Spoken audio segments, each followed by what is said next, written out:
पाकिस्तानियों, ये बेटी अब दुनिया में नहीं है, इसको मार दिया गया। इसको कोई आसान मौत नहीं दी गई। इसके शोहर ने इतना तड़पा कर मारा कि आप सोच भी नहीं सकते। कुछ अर्सा पहले इसके बाल काटे गए, फिल्मी अंदाज में वीडियो बनाई गई। दामाद था इस घर का। इन लोगों ने कहा कि हमारी बच्ची का मामला है, घर का मामला है। उसने कहा मैं तलाक भी दूंगा और गोलियां भी मारूंगा। इन लोगों ने डरते हुए माफी मांग ली और सुलह कर ली। ये रिपोर्ट मेरे हाथ में है। इन लोगों ने पर्चा करवाया, पुलिस ने कुछ नहीं किया। फिर बेचारों ने कहा कि हमारी बेटी का घर जो उजड़ना है तो बेहतर है सुलह कर लेते हैं। फिर थोड़ा सा अरसा गुजरता है तो ये जनाब फिर गुस्से में आते हैं, शराब पीते हैं, नशा करते हैं, कुछ पता नहीं है, लेकिन मर्जी इसकी चलती थी। फिर गुस्से में आकर छुरी उठाते हैं और इस बच्ची के गाल पर मारते हैं। खून निकल आता है, छुरी हाथ से गिर जाती है। फिर डंडा उठाता है और सर पे मारता है। बेचारी का खून बहना शुरू हो जाता है, यहाँ पे डंडा लगता है और बेचारी वहाँ तड़पना शुरू हो जाती है। देखने वाला एक भाई था, गूंगा था, ऊपर खड़ा देखता रहा। बेचारा चीखें मारता रहा, बेचारी तड़पती रही, मर गई और ये हंसता रहा, वीडियो बनाता रहा। ये ऐसे ही रोते रहे। मुल्क पाकिस्तान में गरीब की कोई औकात तो है नहीं है। गरीब ऐसे रोते हैं, बस गरीब ऐसे जलील होते हैं जैसे अब ये कचहरियों में हो रहे हैं। अब कहानी यहाँ पर ख़त्म नहीं होती, कहानी फिर शुरू होती है। इनकी जलालत भी शुरू होती है। डॉक्टर और पुलिस मुबैना तौर पर मिलकर एक रिपोर्ट तैयार करते हैं कि बच्ची ने जहर पी लिया है। और यकीन करें, जब मैंने सुना तो मैं भी रोने पर मजबूर हो गया कि यार गरीबों की वाकई पाकिस्तान में कोई औकात नहीं है। अगर बच्ची ने जहर पिया है तो तशद्दुद के निशान क्यों थे जिस्म पर? छुरी कैसे लग गई? सर कैसे फट गया? बच्ची जो तड़पती रही, उसको जो चोटें लगी, वो निशान कैसे बन गए? सवाल ये है, अब डॉक्टरों से कौन पूछे, पुलिस वालों से कौन पूछे? थाना नारंग मंडी, जिला शेखुपुरा की मैं बात कर रहा हूँ। बाहर से नहीं है ये लोग। जहाँ पर सीएम साहिबा बैठती हैं, जहाँ पर आईजी साहब बैठते हैं, वहाँ से चंद किलोमीटर की दूरी पर ये लोग बैठे हुए हैं। हम कहते हैं कि ये कच्चे के लोग हैं, शायद पाकिस्तान की पुलिस वहाँ पर पहुँच नहीं सकती। लाहौर के चंद फासले पर बैठे हुए हैं। आईजी साहब को खबर नहीं है, सीएम साहिबा को खबर नहीं है। थाना नारंग मंडी की पुलिस भंग पीकर सो रही है। कहते कि ये रिपोर्ट बन गई है, बच्ची ने जहर पिया है। अब थाने से कौन पूछे कि जब बच्ची ने जहर पी थी तो कट भी खुद लगा लिया, सर पे जो डंडा लगा वो खुद ही बच्ची ने मार लिया। तड़पती रही बच्ची, जिस्म पर निशानात हैं, लेकिन इन्हां दी कोई जरूरत है कि ये इनकी कोई औकात है कि ये थाने में जाकर एसएचओ साहब से पूछे कि साहब जी बच्ची को चोटें कैसे लगी हैं? आपने तो हमें रिपोर्ट दे दी है कि बच्ची ने जहर पी है। एमएस से ये पूछ सकते हैं? इन बेचारों की इतनी औकात है पाकिस्तान में? मैं इसीलिए कहता हूँ कि मेरे मुल्क पाकिस्तान में गरीब की कोई औकात नहीं है। औकात है तो जो एसएचओ की सीट पर बैठा है उसकी है, एमएस की सीट पर जो बैठा है उसकी है, जिसमें पावर है या जिसके पास पैसा है, औकात मुल्क पाकिस्तान में उसकी है। अगर ये इंसाफ मांगेंगे तो इसके बच्चे को मार दिया जाएगा। जो गूंगा है, विटनेस है, उसको बेचारे सामने नहीं ला पा रहे। मैंने कहा कि मैं जिम्मेदार हूँ, आप सामने ले आओ। धमकी मिली है कि मैं उसको भी मार दूंगा अगर उसने कहीं पर जाकर गवाही दी तो। अब ये कहाँ से बच्ची का इंसाफ लेंगे? मैं इस बात पे हैरान हो रहा हूँ। जिनको रिपोर्ट थमा दी गई है, अब मेरा सवाल बार बार सिर्फ एक ही है कि छुरी कैसे लगी? सर पे जो डंडा लगाया गया, मारा गया है, वो कैसे मारा गया है? बच्ची ने खुद तो नहीं मार लिया। ਵੱਡੇ ਮਾਮੇ ਕੋ ਰਿਸ਼ਤਾ ਮੰਗਣ ਦੀ ਸੀ, ਭੈਣ ਨੇ ਨਹੀਂ ਦਿੱਤਾ ਉਹਨਾਂ ਨੇ ਮੈਨੂੰ ਜਰਾ। ਉਹ ਮੈਨੂੰ ਕਹਿਣ ਲੱਗੇ ਜੀ ਤੁਸੀਂ ਸਾਨੂੰ ਰਿਸ਼ਤਾ ਦਾ, ਮੈਂ ਦੇ ਦਿੱਤਾ ਰਿਸ਼ਤਾ ਇਹਨੂੰ। ਉਹਦੇ ਤੋਂ 8 ਮਹੀਨੇ 6 ਮਹੀਨੇ ਇਹਨੇ ਕੱਢੇ, ਜਿਉਂਦੇ ਨੇ ਪਹਿਲੇ ਵਾਲ ਕੱਟੇ, ਫਿਰ ਉਸ ਤੋਂ ਬਾਅਦ ਇਹਨੇ ਸੌਂਕਣ ਕੱਢ ਕੇ ਲੈ ਗਿਆ। ਉਦੋਂ ਬੜਾ ਮਾਰ ਕੇ ਸ਼ਦੈਣ ਕਰ ਗਿਆ। ਸਾਲ 2.5 ਸਾਲ ਪਹਿਲੇ ਮੇਰੇ ਕੋਲ ਰਹੀ ਬੱਚੀ, ਫਿਰ ਸਾਲ ਇੱਕ ਰਹਿ ਗਿਆ ਸੌਂਕਣ ਤੋਂ ਬਾਅਦ, ਫਿਰ ਸੌਂਕਣ ਘਰ ਚ ਲਿਆਂਦੀ, ਫਿਰ ਬੱਚੀ ਵੀ ਦੇਤੀ ਖੋਲੀ।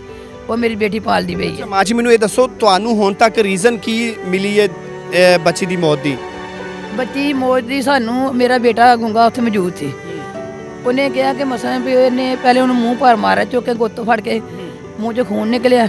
ਫਿਰ ਇਹਨੇ ਉਹ ਚੱਲੀ ਹੈ ਪਰਾਂ ਨੂੰ, ਪਤਾ ਨਹੀਂ ਡਰ ਕੇ ਚੱਲੀ ਹੈ, ਪਿੱਛੋਂ ਇਹਨੇ ਰੋੜਾ ਮਾਰਿਆ ਸਿਰ 'ਚ। ਉੱਥੋਂ ਆਣ ਕੇ ਯਕਦਮ ਡਰ ਕੇ ਡਿੱਗ ਕੇ ਬਹਿ ਗਈ ਮੰਜੀ ਦੇ। ਫਿਰ ਉਹਨੇ ਰੋਟੀ ਵੇਲਣ ਵਾਲਾ ਜਿਹੜਾ ਉਹਨੇ ਸਿਰ 'ਚ ਮਾਰਿਆ, ਜੋ ਸਿਰ 'ਚ ਮਾਰਿਆ, ਬੱਚੀ ਬੇਹੋਸ਼ ਹੋ ਗਈ ਹੈ। ਇਹਨੇ ਛੋਟੀ ਸ਼ੀਸ਼ੀ ਕੱਢੀ ਹੈ ਜੇਬ 'ਚੋਂ, ਉਹਦੇ ਮੋਈ ਦੇ ਮੂੰਹ ਲਾਈ ਹੈ। ਫਿਰ ਉਹ ਗੁੰਗੇ ਦੇ ਕਹਿਣ ਦੇ ਬਕੌਲ ਨੇ ਫਿਰ ਚਾਕੂ ਕੱਢਿਆ। ਉਹਨੇ ਕਿਹਾ ਕਿ ਐਸਾ ਇੰਝ ਕੱਟ ਲਾਇਆ, ਲਾ ਕੇ ਮੇਰਾ ਗੁੰਗਾ ਬੋਲਾ ਕਹਿੰਦਾ ਕਿ ਇਹ ਆਪਣੇ ਧਿਆਨ ਲੱਗਾ ਸੀ ਵੀ ਗੁੰਗਾ ਬੋਲਾ। ਉਹਨੇ ਪਰਨਾ ਪਾੜ ਕੇ ਮੋਈ ਨੂੰ ਕਿਤੇ ਬੰਨ ਕੇ ਗਰਦਨ ਤੇ ਉੱਤੇ ਫਾਂਸੀ ਦਿੰਦਾ ਰਿਹਾ ਕਿ ਫਾਂਸੀ ਲਾ ਕੇ ਮਰ ਗਈ ਹੈ। ਉਹਨੇ ਸਾਰਾ ਕੁਝ ਕੀਤਾ ਕਿਉਂ? बेटा वो तीसरी शादी कहते करना चाहता है। कितों 3 दिन पहले मैं गई अपनी बेटी को, उन्हें मैंने कहा कि माँ शराब भी बहुत ज़्यादा पीन लग पाया। ਤੇ ਮੈਨੂੰ ਗੱਲ ਤੇ ਮਾਰਦਾ। 15 ਦਿਨ ਹੋ ਗਿਆ ਮੈਨੂੰ ਨਹੀਂ ਬੁਲਾਉਂਦਾ ਪਿਆ। ਤੇ ਉਂਝ ਇਹ ਕਿ ਮਾਂ ਜਦੋਂ ਮੈਨੂੰ ਮਾਰਦਾ ਮੈਂ ਤੈਨੂੰ ਕੁਛ ਨਹੀਂ ਆ ਕਿ ਤੂੰ ਮੇਰਾ ਇੱਥੇ ਬੇੜਾ ਕਿ ਮੈਂ ਧੀਏ ਮਾਂ ਪਿਓ ਜਦੋਂ ਜਿੱਥੇ ਦਿਲ ਕਰੇ ਘਰ ਛੱਡ ਦੇ ਅੱਗੋਂ ਮੁਕੱਦਰ। ਮੈਂ ਕਿਹਾ ਪੁੱਛਿਆ ਇਹਨਾਂ ਨੂੰ, ਉਹਨੇ ਕਿਹਾ ਨਹੀਂ ਪੁੱਛਣਾ, ਮੈਂ ਕੁਰਬਾਨੀ ਤੇ ਆਉਣਾ ਮਾਸੀ ਦੇ ਘਰ ਵੀ ਤੇ ਤੁਹਾਡੇ ਵੱਲ ਵੀ ਆਉਣਾ। ਫਿਰ ਆਈਏ ਦੋਏ ਮੀਆਂ ਜੀ ਵੀ ਖੁਸ਼ ਸੀ, ਬੇਟਾ ਮੈਂ ਨਹੀਂ ਪੁੱਛਿਆ। ਉਹਨੇ ਮੇਰੇ ਹੱਥ ਜੋੜਿਆ ਕਿ ਵੱਡੇ ਭਰਾ ਨੂੰ ਕਿ ਭਾਈ ਨੇ ਕਿ ਮਹੀਨਾ ਮੈਨੂੰ ਘਰ ਸੱਦ ਲੈ। ਮੇਰੇ ਨਾਲ ਇਹ ਬੜੀਆਂ ਜ਼ਿਆਦਤੀਆਂ ਕਰਦਾ, ਬੜਾ ਜ਼ੁਲਮ ਕਰਦਾ ਪਿਆ। ਉਹ ਤੋਂ ਬਾਅਦ ਇਹਨੂੰ ਵੀ ਸੁਣਾ ਦਿੱਤਾ। ਫਿਰ ਨਾਨਾ ਇਹਨੇ ਤੋਰੀ ਸੀ ਦੁਬਾਰਾ। ਉਦੋਂ ਕੰਨ ਦਾ ਪਰਦਾ ਪਾੜਤਾ, ਸੇਫਨਾਮਾ, ਖੂਨ ਬੜਾ ਜਾਰੀ ਸੀ। ਇਸ ਤਰ੍ਹਾਂ ਇੱਕ ਚੌਰੀਆਂ ਦਾ ਉੱਥੇ ਬੰਦਾ ਸੀ, ਇੱਕ ਮਾਮੂ ਸੀ। ਇਹਨੇ ਕਿ ਅੱਗੇ ਤੇਰੇ ਮਾਮਿਆਂ ਨੇ ਤੋਰੀਆਂ ਸੀ, ਹੁਣ ਬੇਟਾ ਮੇਰੇ ਕਹਿਣ ਤੋੜ ਦੇ। ਮੈਨੂੰ ਕਹਿੰਦੀ ਮਾਮਾ ਤੁਸੀਂ ਨਹੀਂ ਪੁੱਛਣਾ, ਨਾਨੇ ਨੂੰ ਸਾਹ ਦੇਣਾ ਕਿ ਜੇ ਬੰਦਾ ਕਿਸੇ ਗੱਲ 'ਚ ਵੜੇ ਤੇ ਪੈਰ ਵਾਰੀ ਪੂਰੀ ਕਰੀ ਦੀ ਹੈ। ਇਹਨਾਂ ਘਰੇ ਮੈਨੂੰ ਮਿਲੇ ਨਹੀਂ, ਮੈਂ ਆਪਣੀ ਮਾਮੀ ਨੂੰ ਕਹਿ ਕੇ ਆਈ ਹਾਂ। ਇਹਨਾਂ ਨੇ ਇਹ ਗੱਲ ਸੁਣਨ ਦੇ ਬਾਅਦ ਹੀ ਬੜਾ ਫੋਨ ਕੀਤਾ, ਉਹਨੇ ਫੋਨ ਨਹੀਂ ਚੁੱਕਿਆ ਅੱਗੋਂ। ਅੱਛਾ ਮਾਂ ਜੀ, ਮੈਨੂੰ ਇਹ ਦੱਸੋ, ਤੁਹਾਨੂੰ ਤੇ ਹੁਣ ਇਨਸਾਫ ਵੀ ਨਹੀਂ ਮਿਲਣਾ, ਕੀ ਕਰੋਗੇ, ਕੀ ਹੋਏਗਾ? ਬੇਟਾ ਅਸੀਂ ਤੇ ਇਹੀ ਕਹਿੰਦੇ ਕਿ ਜੋ ਜ਼ੁਲਮ ਜ਼ਿਆਦਤੀ ਮੇਰੀ ਬੇਟੀ ਨਾਲ ਹੋਈਆਂ ਨੇ ਤੇ ਮੈਨੂੰ ਲਿਹਾਜ਼ਾ ਇਨਸਾਫ ਚਾਹੀਦਾ। ਬੇਟੀ ਦੀ ਉਮਰ ਕਿੰਨੀ ਸੀ? ਬੇਟੀ ਜਦੋਂ ਸ਼ਾਦੀ ਹੋਈ ਹੈ ਉਦੋਂ 15 ਸਾਲ ਦੀ ਸੀ, ਹੁਣ 25 ਸਾਲ ਦੀ ਹੈ। 10 ਸਾਲ ਹੋ ਗਏ ਸਨ ਸ਼ਾਦੀ? ਹਾਂਜੀ, 9 ਸਾਲ ਦਾ ਉਹਦਾ ਬੇਟਾ ਵੱਡਾ, ਇੱਕ 5 ਸਾਲ ਦਾ ਬੇਟਾ, ਇੱਕ ਉਹਦੀ ਆਪਣੀ ਪਦਾਇਸ਼ੀ ਬੇਟੀ ਜਿਹੜੀ ਜ਼ਾਤੀ ਹੈ ਨਾ, ਇੱਕ 8 ਮਾਹ ਦੀ, ਇੱਕ ਸੌਂਕਣ ਦੀ ਬੱਚੀ ਪਾਲੀ, ਉਹ 3 ਸਾਲ ਦੀ ਹੈ। ਅਸੀਂ 4 ਬੱਚੇ ਸਮਝਨੇ ਆ। ਮੈਂ ਅਸੀਂ ਲੀੜਾ ਕੱਪੜਾ ਜੋ ਵੀ ਖੜਨਾ ਮੈਂ ਆਪਣੇ ਦੋ ਮਾਂ ਕੀ ਚਾਹੁੰਦੀ पूरी दुनिया देख रही है, मैं चाहना कि जो मेरी माँ के दिल 'ਚ है आज पूरी दुनिया सुने। ਬੇਟਾ ਇਹੀ ਹੈ ਕਿ ਮੇਰੀ ਧੀ ਨਾਲ ਜ਼ਿਆਦਤੀ ਜ਼ੁਲਮ ਜੋ ਹੋਇਆ ਉਹਦੀ ਸਜ਼ਾ ਮਿਲਣੀ ਚਾਹੀਦੀ ਹੈ। ਮੇਰੀ ਧੀ ਮੁੱਕ ਗਈ ਹੈ ਨਾ, ਮੈਂ ਬਹੁਤੀ ਮੁੱਕ ਗਈ ਹਾਂ। ਉਹ ਅੱਜ ਮੇਰੀ ਧੀ ਦੀ ਲਾਸ਼ ਆਈ ਹੈ, ਕੱਲ੍ਹ ਨੂੰ ਕਿਸੇ ਹੋਰ ਧੀ ਦੀ ਜ਼ਿੰਦਗੀ ਬਰਬਾਦ ਕਰੇਗਾ। ਜਿਹੜੀ ਤੀਜੀ ਕਰਦਾ ਫਿਰਦਾ, ਕੱਲ੍ਹ ਕਿਸੇ ਹੋਰ ਧੀ ਜੇ ਇਹਨੂੰ ਨਾ ਹੁਣ ਇਹਨੂੰ ਸਿਲਾ ਮਿਲਿਆ, ਸਜ਼ਾ ਮਿਲੀ, ਕੱਲ੍ਹ ਨੂੰ ਕਿਸੇ ਹੋਰ ਬੱਚੀ ਦੀ ਜ਼ਿੰਦਗੀ ਬਰਬਾਦ करेगा। अब माँ को मैं मजीद रुलाना नहीं चाहता क्योंकि बेचारी पहले ही मर गई है। माँ को बेटियाँ बड़ी प्यारी होती हैं। माँ बेटियों के लाड नखरे देखती हैं, जवान करती हैं, गुड़ियों की तरह पालती हैं। यकीन करें, अब मैं सवाल करूँगा, बेचारी रोएगी। मैं मजीद रुलाना नहीं चाहता। तो पहले पता नहीं सी चलिया कि जवाई ज़ालम है? नहीं, सानू नहीं एडा पता ही सानू ये पता है कि प्रेम है, चलो सुलह जरूर ना रखेगा, लेकिन उन्हें तमाशगीर सी, शराबी तो जनाई। सानू उन्हें तो सुकून का साह लैन। पुलिस की कहती हो? पुलिस हूँ कुछ भी नहीं कहती। पुलिस आती है केस छड़ दो, तेजाब पीता। उन्होंने क्या ये तेजाब पीता है। रिपोर्ट बन गई है? रिपोर्ट बन गई है, लेकिन सानू दे नहीं रहे। 4 दिन हो गए मैंने दलील होंगे उस रिपोर्ट के मगर। रिपोर्ट मिल भी नहीं रही, जी तेजाब वाली बनाई गई वो भी नहीं दे भी रही। नहीं दे रहे। वो जाने तो उतो आते नहीं जी ऑनलाइन नहीं हुई, तो फलान नहीं होया, तो ठीक नहीं होया। मैं 4 दिन हो गए चक्कर लाद्या, कोई भी नहीं दे रहे। की चाहते हो? सानू रिपोर्ट भी मिलनी चाहिए, सानू इंसाफ चाहिए। है उम्मीद पुलिस इंसाफ देगी? पता नहीं, अजे तो कोई उम्मीद नहीं सही। मेरा भाई की चाहता है, बड़ा बेबस होके खड़ा है। भाई तो बहना पिछे जान दे देंगे ने, अज तो बहन दुनिया तो चली गई। ਵੇਖੋ ਜੀ ਜਿਵੇਂ ਇਹਨੇ ਕੀਤਾ ਸਾਡੇ ਨਾਲ, ਅੱਲਾਹ ਤਾਲਾ ਇਹਦੇ ਨਾਲ ਕਰੇ, ਲੇਕਿਨ ਸਾਨੂੰ ਇਨਸਾਫ ਮਿਲਣਾ ਚਾਹੀਦਾ। अगर इंसाफ ना मिला तो ਫਿਰ बेबस है, अल्फाज नहीं है। यकीन करे बड़ा दुख होता है जब गरीब बंदा बेबस हो जाता है और अल्फाज नहीं पास होते। अब कहते हैं कि अल्लाह पे डोरियाँ रख देंगे, अल्लाह ताला को कहेंगे कि अल्लाह ताला आपने इंसाफ देना है। अब पुलिस और डॉक्टरों ने मिलकर मुबैना तौर पर यह रिपोर्ट बना दी है कि बच्ची ने जहर पिया है। मैं बार बार ये सवाल उठा रहा हूँ कि अगर बच्ची ने जहर पिया है तो फिर ये जो चाकू का निशान था ये कैसे लग गया, सर पे जो डंडा लगा था वो कैसे लगा, बच्ची की जान कैसे तड़प तड़प कर निकली। मैं मानता हूँ कि बच्ची ने जहर पिया होगा, लेकिन जहर पिया क्यों, ये भी एक सवाल है। कौन कहता है कि मेरी जान निकल जाए, मैं मर जाऊँ? किसका दिल करता है मरने को, मुझे ये बताएं। अब ये गरीब बेबस, मैं बल्कि कहूँगा ये कीड़े मकोड़े, अब इनकी कोई औकात नहीं, भाग भाग कर जलील होकर ये बैठ जाएंगे। रिपोर्ट तो वो जो बन चुकी है, इनको बता दिया गया है कि बच्ची ने जहर पी लिया, दफ़ा हो जो की लेना जे, तुसी जबान तो अच्छी इस्तेमाल कर लो।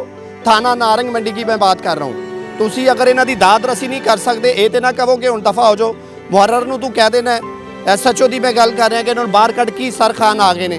ये पुलिस के रवैये, ये बातें जब ऐसे लोगों से सुनते हैं तो बड़ा दुख होता है कि ये हमारे ही मुहाफिज हैं, जिनको हम मुहाफिज कहते हैं, समझते हैं, लेकिन ये बनना नहीं चाहते। फिर हमें कहा जाता है कि हम लोग पुलिस के खिलाफ बातें करते हैं, गरीब लोग बददुआएं देते हैं। अब ऐसे लोग क्या करेंगे? पुलिस अच्छी है कि बुरी है? ਸਾਰੇ ਜੇ ਸਾਨੂੰ ਹੁਣ ਉਸ ਇਨਸਾਫ ਹੀ ਨਹੀਂ ਮਿਲਦਾ ਤੇ ਫਿਰ ਤੁਹਾਡੇ ਵਾਸਤੇ ਬੁਰੀ ਹੈ। बुरी है। ऐसे ही गरीब लोगों के लिए पुलिस बुरी है। अब जो पैसे देंगे, नीले पीले हरे नोट जो लोग देंगे, उनके लिए पुलिस अच्छी है। ऐसे लोग तो फिर कहेंगे जी साढ़े वास्ते तो पुलिस बुरी है, साढ़े वास्ते तो पुलिस वाले मुहाफिज पता नहीं केड़े ने, सानू तो नज़र नहीं आए। हाँ नोट होते तो फिर ये भी कहते कि मुहाफिज बड़े अच्छे ने। खैर इनकी बच्ची के लिए, एक बेटी के लिए, 3 बच्चों के लिए आवाज़ उठाएं। इनको इंसाफ मिलना चाहिए, तहकीक होनी चाहिए, स्पेशल ब्रांच को हुक्म मिलना चाहिए कि रिपोर्ट बनाओ। डीपीओ, सीपीओ, आईजी को, तमाम को ये सोचना चाहिए कि आज इन गरीबों की बेटी गई है, अल्लाह ना करे कि हमारी बेटी को कुछ हो, अल्लाह ना करे ये वाक़या हमें देखने को ना मिले। बेटियां सबकी साझी होती हैं, इनके लिए दुआ भी करिए और इस वीडियो को शेयर करें। अपने मेज़बान अफसर बड़ी को दीजिए इजाज़त। अल्लाह हाफ़िज़।